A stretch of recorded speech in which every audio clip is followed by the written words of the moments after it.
just that like gonna do. He long gonna counter arm. him though. He gonna make him pay What unlike is Karen, then make Crawford's him pay. best Karen just win? making him miss. He ain't make him pay though. What is Crawford's best win? He'll make him pay. Well, Tonight was his best win. Tonight was his best win? Yep. I don't know if it that's was his cool. best win. But I don't know. Aberration lasted before this, who longer was than Crawford's Spence best did. win? No, we ain't talking about the result. We talking about quality of opponent. You can't even compare before this- David Well, Avenese to hey, no wait Errol a Spence minute. Jr. David Aberration Avenese, lasted he's a longer than C-level Spence fighter. did. Adversary is a C-level fighter. You know what I mean? Never been nothing more than a C-level fighter, man. Come on, man. Don't compare him to Errol Spence Jr. You telling me Crawford's best win is against the guy who beat a guy that got a vacant belt. You talking about Spence? From the guy that he lost against, right? Spence beat number champions to become champion. Longer than Spence did. Spence got beat up. Then he goes and beats another Look at his face. He goes and beats another guy. Wait a minute. You saying Spence beat a guy before, didn't have no belt. He beat number champions to become champion. Kell Brook was a champion in IBF. Sean Porter was a champion in WBC.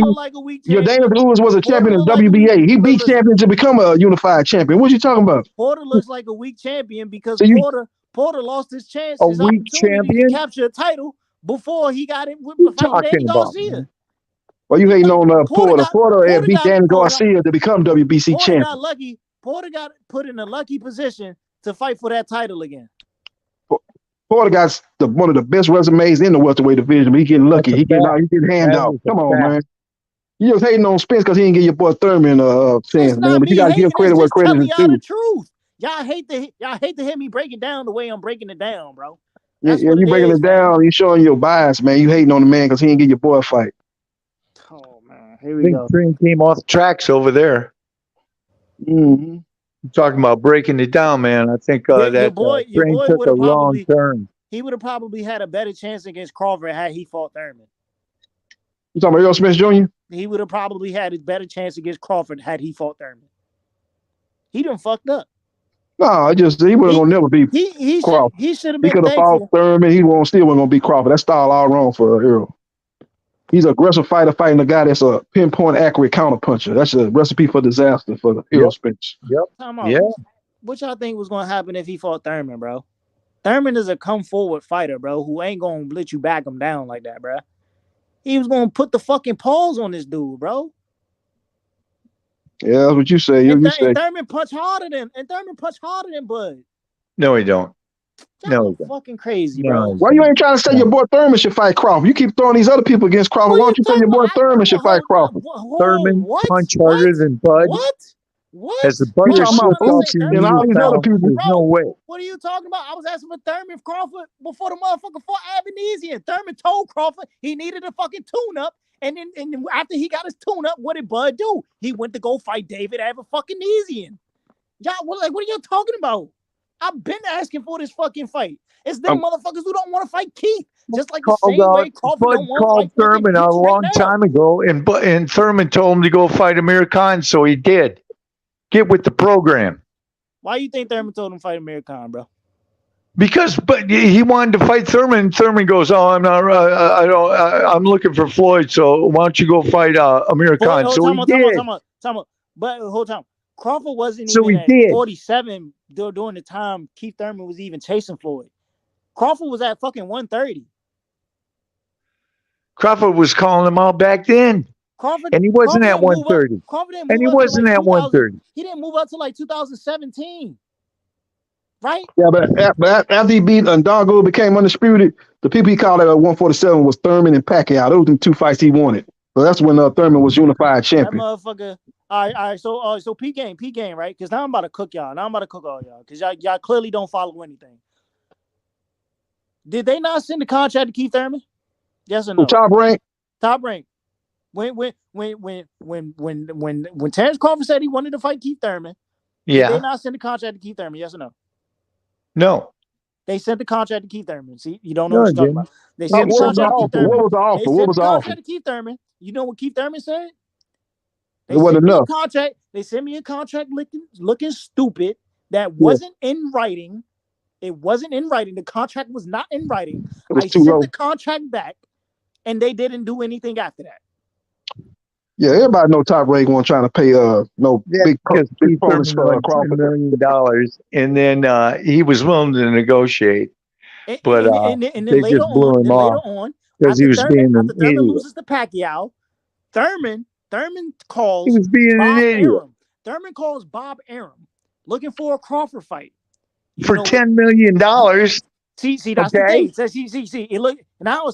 It Who's coming up with for 10 $10 million? million Who's bucks. coming up with 10 million? Bob Because Arum out of looked at Thurman's him own and mouth, went, "There ain't out no of Keith welterweight Thurman's own fight in the mouth, face of out of the Keith earth that's Thurman's worth own 10 mouth, million bucks, out you of idiot." Keith Thurman's You know? own mouth, Keith Thurman said, "I didn't ask for 10 million." He's told you multiple times, "I never asked for 10 mil." Yeah, I know, but after they got done talking to him, they thought, well, you're out of your mind. Because if he was asking for No. 10, See, he the thing is, probably wanted eight, Peter, which is more you're than too he's busy. worth. You're listening to He guys. ain't You're even listening to worth guys like five. Rick Glacier. Keith Like Thurman ain't even worth I five understand. You at the listen to guys welterweight like Rick division. Glacier, so you think those are the facts when those aren't the facts. Keith Thurman ain't even worth $5 million at the welterweight I guess because he made more than that fighting Pacquiao.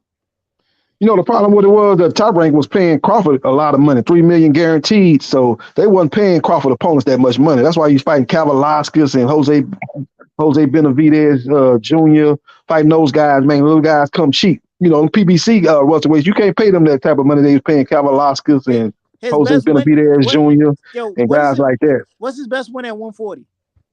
Talking about Crawford, Victor Best win Postal. Victor that's Postal. it, right? That's it, right? He ain't Yep. fight. He ain't fight no other prime fighter at 140. Yeah. He became He undisputed, ain't but fight his no best other win prime was fighter. against Postal. He ain't fight the Adrian Broner when he should have fought AB. Well, he'd have beat AB though. We just say he'd have beat AB though. He'd have beat AB. He'd have beat AB, man. You know, AB was with the PBC, so that was another thing. That's what kept this fight with Spence happening for so long, man. You had Crawford over there with the Top Rank, and all the top fighters with the PBC, and that's where Adrian Broner was with the PBC. So that'd have been a tough fight to make. Matter of fact, he ain't fight Danny Garcia either. Yeah, another fighter with the PBC. Hey, he ain't fight Danny Garcia when Danny was at 140. They tried to lowball. They tried to lowball Danny. Yeah, because they did offer Danny. They did offer Danny a fight, but it wasn't enough. Danny cheap money. They paid Amir Khan. They paid more for Amir Khan than they were gonna pay Danny. Yeah, they looking at Amir Khan bringing in the UK market. Bruh. Yeah, they were looking at Amir Khan bringing in the UK market. That's what Bob Arum was looking at. I know the truth about Terrence Bud Crawford. Yeah, they offered a fight to Danny Garcia, but Danny Garcia turned it down. Then that's when they went to Amir Khan. But they offered Amir Khan more money than Danny Garcia because he was bringing in the UK market. Terrence Crawford fighting these dudes at the right moment, bro. Boxing is all about timing. Yeah, fighting these dudes at the right moment. I already see it. His best thing was getting away from Top Rank. His best move was getting away from Top Rank. He got paid good at Top Rank, but he couldn't get the type of opponents he wanted at Top Rank because they didn't want to pay his opponents no money because they was paying Crawford all that money. They weren't gonna pay for no Thurman or no Danny Garcia. Yeah, but gotta give him credit, man. Give Crawford credit, man. He's definitely a number one pound for pound fighter in boxing. When the rankings come out next week, he should be number one unanimously. Plus, on top of that, he made history. Yep, undisputed.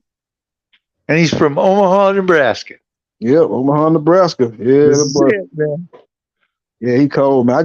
Like I say, it's shocking that he won the fight, but in the manner of the way he won the fight, just dominated. After the first round, it was all Terrence Crawford. Dropped him multiple times and showed that it was on a different level than Spence. That's right. You're right. Mm-hmm. It was a doggone master class. Is what it was. Yep. If I'm Spence Jr., I wouldn't take that. What you say? I say it was something to see, in my opinion. Yeah, it was unbelievable. You know, it was unbelievable. I've been watching boxing fights for a long time, man. I'm an old guy, you know. And when I heard this fight was coming up, it was like, wow. I mean, I've been on the edge of my seat, you know, for the last week here, you know, thinking, wow, this is a good one. You know, I've been waiting for this one since I've been 66 years old. I'm 71 now, you know, so I'm going, well, this is going to be. And then everybody's going, oh, you know, Errol Spence. And I'm going, hey, Bud Crawford, man. Y'all don't sleep on Bud, man. Mm-mm.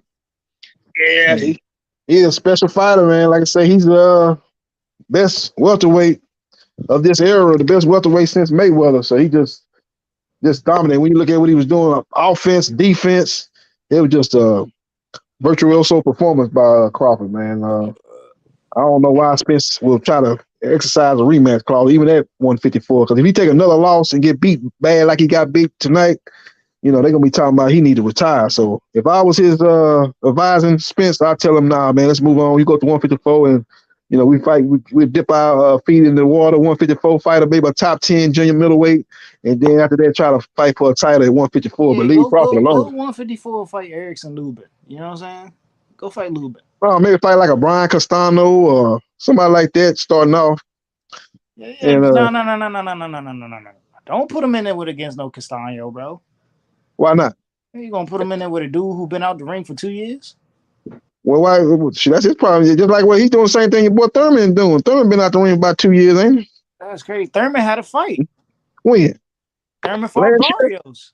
At Yeah, least that was Thurman last had year. at least That was Thurman had early a last year, tune-up. wasn't At least Thurman had tune-ups before he took a big fight. it? Castano ain't had a fight at all. Yeah, he's still recovering from that beating Jamel put on him. Yep. I'm gonna tell you what. Bud Crawford goes up to 154. There better be a good boxer up there to face him There because ain't he's shit good. at 154. This is why I keep telling y'all stop allowing this man to move up to 154. It ain't shit there. He gonna go up to 154 and fight Spence. That's what he's going up to 154 to do. Bro, nobody wants to see that shit. Yeah, nobody won't see it, but it's in the contract. So if Spence exercises a rematch, he's trying to you be know, Terrence. He'll beat Charlo at 154 He's trying to be because Terrence Charlo Money ain't that Crawford, good. bro. He's trying to be He ain't Terrence that Money good. Crawford. Neither one of them Charlo boys are that good to take on Bud. I'm telling you. Well, Jamel, he You'll finna see. fight Canelo. You'll So if he see. fight him at 168, I wouldn't go back down to 154. I'd probably go back down, maybe stay at 168 or go back down to 160. I wouldn't go back down to 154. That's too much weight he had to cut back down to. Only thing that's going to stop Crawford is age. That's the only thing that's going to stop him. Yeah, and he keep himself in supreme condition, and he don't party and all that type of stuff. So he's a young 35. So he probably still got a good 2 to 3 years left in him to be at the top level. So hell yeah, I wouldn't want him hitting me. Yeah, he pinpoint with that power and precision. He got the 2 P's, power and precision. That's a deadly combination. Yep. Yeah, it's gonna be Plus, he interesting. got a hell of a defense. Bro, He's got a that hell of a man, listen, defense bro. too. Yep. Think about this. Yeah, Boots won't have competition at 147. No rule about it. Bro, Boots just came off a fight where he just beat the shit out of Roman Villa. Like he beat the fuck out of Roman Villa. We all saw that shit. Crawford just came off a fight. Crawford just came off a fight where he just beat the dog shit out of Earl Spence. Why are y'all not calling for this fight? Why is you comparing Villa to Errol Spence Jr., man? Why are y'all not calling for Villa this ain't fight, never bro? won no belt in no weight class. Why are you comparing him to Errol Spence You not Jr.? understand what I'm Errol saying. Spence Jr. was a top 5 pound for pound fighter. Villa was a C+ level fighter. Oh man, then what the fuck is That's Earl, true. bro? Because Earl ain't never That's shown true. that he was an A+ fighter. He better than Villa. You comparing like what Boots did to Villa, like that's comparable to what Crawford did to Errol Spence Jr. I don't know how much better Earl is than Villa. Well, yeah, if you don't know how much better than Earl is than Villa, then I don't know what to tell you, man. Earl You just hating on Errol Spence Jr. in a mighty way. You know what Earl do better than Villa? He jab better. That's it.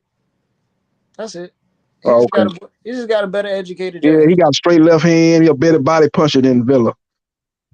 That's it. Yeah, he a better overall fighter than Villa. He do everything better than Villa. I don't know what you talking about. I ain't never seen anything special about Earl, bro. Yeah, well, the only thing special about it was he was a 3-time champion in the welterweight division, undefeated going into the fight, never been beat.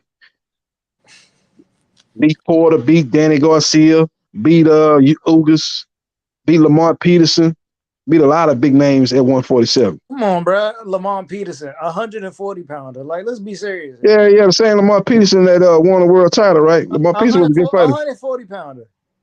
Yeah, that's what guys do. What was Crawford? Crawford was 135 pounder. So what you saying? Got guys move up in weight.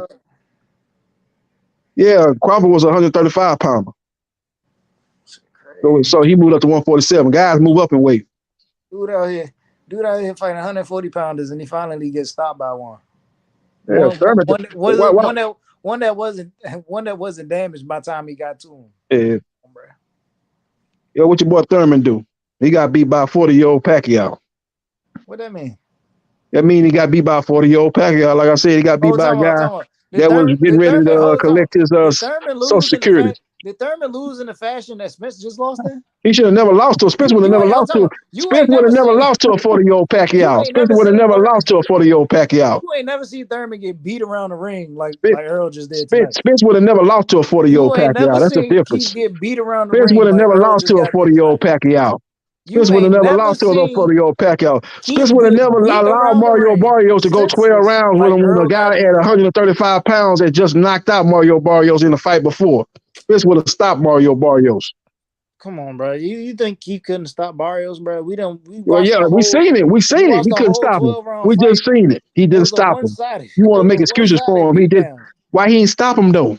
It was a one-sided. That man was coming up on 140 pounds. You talking about beating up on 140 pounders? He just fought 140 pounds and went 12 rounds with him. He can't get any rounds in. The man been out for 2 years. Yeah, okay. You want to say he can't get no rounds, and you want to make every excuse to put for him. Time out. Logically speaking, why wouldn't you go into a fight and go 12 rounds if you're looking for a big fight after that? Why wouldn't you do that?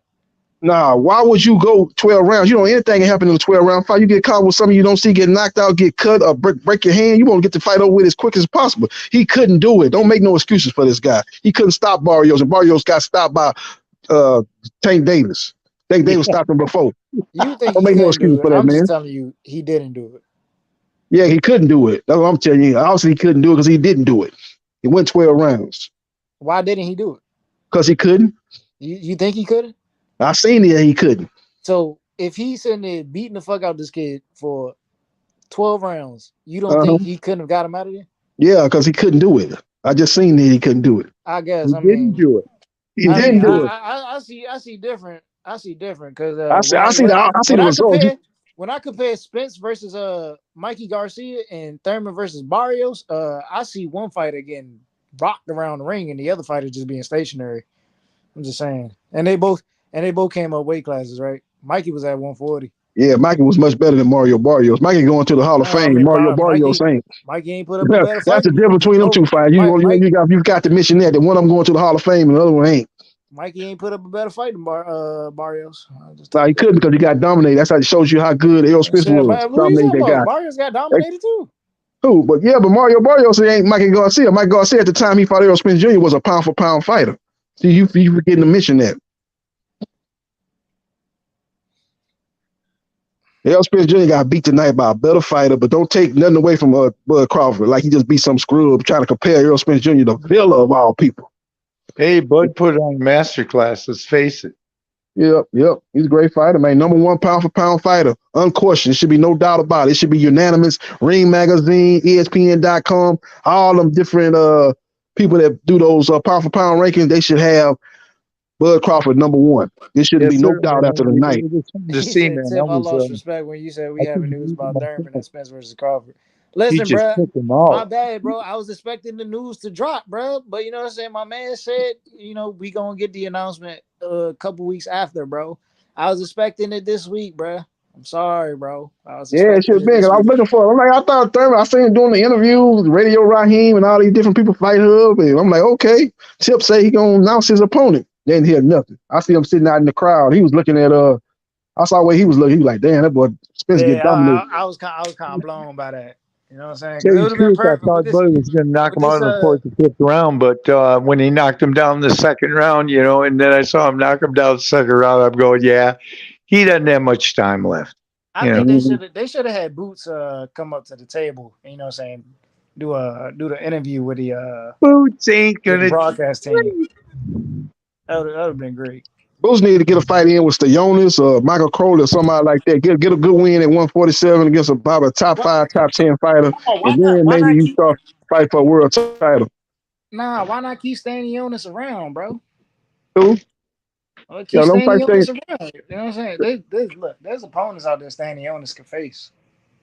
Stoyanis was trying to fight Virgil Ortiz, but Virgil Ortiz, he can't make 147 no more. So he's looking for an opponent. So Boots could be an opponent. And Michael Crowley called him Boots out too the other day. Give my man Stoyanis. Boots has got 31. Boots has got 31 fights. How much longer does he need to wait? Yeah, just nobody. He's a special fighter, man. No doubt about it. Boots is a special fighter. He'll be able to compete on a skill level, a speed level that Errol couldn't do with Crawford. But the He's got problem more with him fights is, than Spence. He's got more fights than fucking Spence. yeah, he got more fights, but against who? He ain't got the quality opponent that Spence had. Yeah, but still, I mean, you know, if you're the man, you know, you got to make a move. I mean, what the fuck? Yeah. He's 26. Problem is the schedule, though. The schedule ain't gonna work out for him. As far as being that could happen maybe in a couple of fights. I don't see that happening next for Crawford. Crawford gonna fight Spence at 154, or if he stay at 147, it ain't gonna be the fight. Boops, he'll probably be looking to fight Thurman, somebody with a bigger name. No. He can't fight Thurman next. Oh, you don't want to see Thurman? You don't want Thurman to get that No, he smoke, can't huh? fight Thurman. No, we're not doing that, bro. We're not. No, time out. Fuck that. He's Oh, not going to fight Thurman while Thurman's been sitting out for a whole entire fucking year. I'm not rocking for that shit. Oh yeah, Not yeah. going to happen, bro. You're not going to do what you just did with Keith Thurman. I mean, with Earl Spence to Keith Thurman. Not So going to happen. you saying that you saying that Errol Spence Jr. was coming in at a disadvantage being out of the ring for that long? So you don't want that to happen to Thurman. So that's what you're saying. Duh. I'm not stupid. I ain't stupid. I know my fighter, bro. Yeah, I ain't gonna lie. I say. was saying that before this fight. I was like, Errol should have got a fight in. He got the ring for 16 months. That's a lot of time to be out the ring. He wasn't gonna beat Crawford, no way, but he may would have put up a little bit better performance if he would have got a fight in. Yo, mic check. Rap star back in the house, man. I just had some breakfast. Hey, we still going. I gotta give Terence Crawford his flowers. I've put him number one pound for pound. He's number one. He's two-time undisputed champion. I don't want to hear no excuses now. That Errol Spence want the same. Who did he undisputed against? Errol Spence come out of a Ferrari accident. Errol Spence got a broken retina. I don't want to hear those excuses anymore, bro. Errol Spence came in big fish. Who did this guy undisputed against? Yeah, well, wait, listen. Big fish. Big fish came over there. He wanted the fight. He brought Yellow Beezy and all them motherfuckers out there from Texas. Yeah. Texas came out. And Texas got fucked up today, bro. Oh, shit. Yeah, stop the cap. Dallas Cowboys got fucked up. Jerry Springer, what's his name? Jerry Jones? He lost a lot of money as well, I bet you. Hey, yeah? Hey, listen, Terence Crawford has shook Errol Spence fans. They should have been shook. He put Errol Spence fans into a coma. Where is Ben Israel? Yeah, like I said, you see, that's what I was saying about these people. They got to show up. Where is all the Errol sexuals? Listen, Spence fans. Stop the cap, bro. We know that Errol Spence was the guy. He's the number one in the division. Motherfuckers are all going out there in Texas, was screaming at everybody. They were saying it's man down, big fish, strap season. Let's keep the same energy, bro. Errol Spence is a pound for pound fighter, and he got beaten up like he stole something from Terence Crawford's kids. Hey, Rapstar, did you notice Bud came into the ring with a fishnet over his shoulder? Yeah, that was great. That was great, man. I saw that. I was like, everybody got the fishnet out there. It was man down, JB. Man down got man down. And all I'm saying is strap season got all the straps taken away from him. And I'm not gonna lie, bro. Terence Crawford on another level. That's when I knew Cheryl Shrimps was gonna lose. Errol Spence. You know when I knew Errol Spence, I had a feeling. When he was in the changing room, he said, yeah, I'm gonna take instructions. I'm just here for my instructions. Man, Terence Crawford goes, I'm ready. I'm ready. Look, you should have listened. I'm gonna tell y'all why you should have known Errol Spence was gonna lose this fight. And we're gonna start from right here. Yo, Don Ramon. I like Virgil Ortiz, Don Ramon. And I love you guys in Texas. But Virgil Ortiz is going to get his ass busted by Terence Crawford. Terence Crawford was doing a pre-fight interview with Jim Gray. As he's doing the pre-fight interview with Jim Gray, he's wrapping his own hands. That's step one. The man is sitting there wrapping his own hands. Okay, you want the link? Where's TY? Yo, TY, if you come over here, bro, you got the stream taken down yesterday. Now, big up to TY. He had Crawford. And so I just want to give TY some flowers. But TY, you can't be coming over here playing your rap music. You got the channel taken down yesterday, bro. You can't be just, when I'm not here, you can't be just playing that music. They gave me a copyright.